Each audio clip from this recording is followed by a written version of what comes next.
Assalamualaikum warahmatullahi wabarakatuh. Perkenalkan, nama saya Sani Azhara dari kelas 2B. Di sini saya akan mereview mata perkuliahan Hukum Pidana pertemuan ke-8. Teori-teori ajaran sebab akibat atau kausalitas. A. Teori conditio sine qua non atau teori equivalensi atau teori syarat mutlak atau Bedingungstheorie. Berasal dari von Bury dari Jerman. Tiap syarat adalah sebab dan semua syarat mempunyai nilai sama.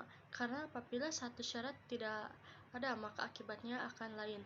Baik syarat positif maupun syarat negatif sama-sama sebagai penyebab timbulnya akibat. Sehingga jika salah satu syarat tidak dipenuhi, maka akibat konkretnya lain pula.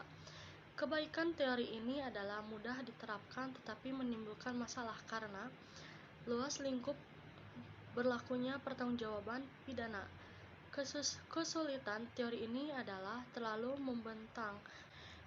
Teori ini adalah terlalu membentang ke belakang sehingga tanpa batas. B. Teori individualisme mengadakan pembatasan antara syarat dengan sebab secara pandangan khusus.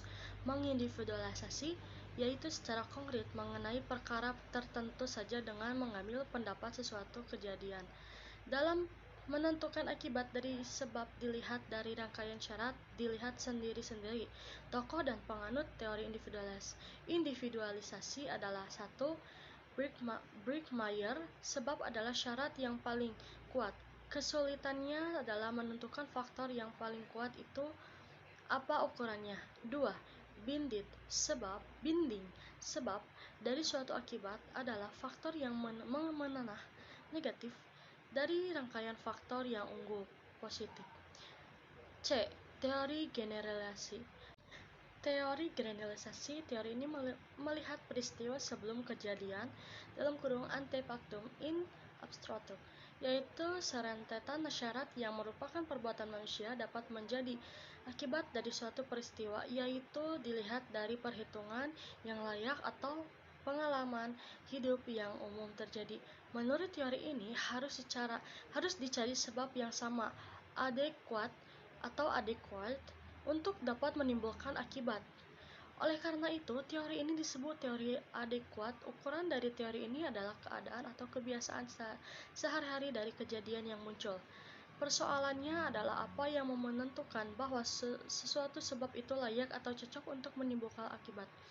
Untuk itu, diperlukan ukuran yang didasarkan pada penentuan subjek yang dianggap sebab adalah yang oleh pelaku dapat diketahui atau dan diperkirakan bahwa apa yang dilakukannya itu secara umum dapat menimbulkan akibat seperti itu. Jadi pandangan atau pengetahuan pelakulah yang menentukan akibat dari suatu sebab. Tokoh pandangan itu adalah von Kries. B. Penentuan objektif. Penentuan objektif yang dianggap menentu atau sebab adalah keadaan yang terjadi, yang kejadian adalah pengetahui hakim yang didasarkan pada suatu keadaan yang secara umum dapat ditemukan. Teori kausalitatif dari von Kries atau teori adekuat atau kausalitas adalah bukan teori kausalitas yang murni, karena yang menjadi ukuran sebab dari suatu akibat adalah pengetahuan pelaku yang dapat mengira-ngira atau membayangkan akan terjadinya suatu akibat. Selanjutnya, tinjauan terhadap teori kausalitatif. Dari teori-teori tentang kausalitatif yang dianggap paling mendekati kebenaran adalah teori adekuat atau kausalitas. Tetap, untuk menggunakan teori ini perlu mendapatkan penambahan, yaitu adanya unsur kesalahan dari pelaku dalam melakukan perbuatan atau kegiatannya. Oleh karena itu, teori dari von Kries ini dianggap sesuatu dengan jiwa hukum pidana, yaitu dapat melindungi kepentingan hukum terhadap perbuatan yang hendak memperkosanya. Atas dasar itu, hukum pidana harus membuat pagar atau aturan terhadap tindak pidana perbuatan yang mendapatkan kerugian. Kelemahan teori ini tersebut. Selanjutnya, teori kausalitatif dalam hal tidak berbuat. Munculnya dalam delik omisi dan delik komisionis per omissionism komisa, yaitu delik yang tidak dilakukan dengan cara tidak berbuat. Terhadap hal ini ada beberapa pendapat, yaitu tidak mungkin orang yang tidak berbuat akan menimbulkan akibat. Terdapat IPA mendapatkan ini tidak dapat dipergunakan dalam IPS. Khususnya ilmu hukum pidana, ukuran dari sebab adalah perbuatan yang paling positif dari dilakukannya oleh pelaku.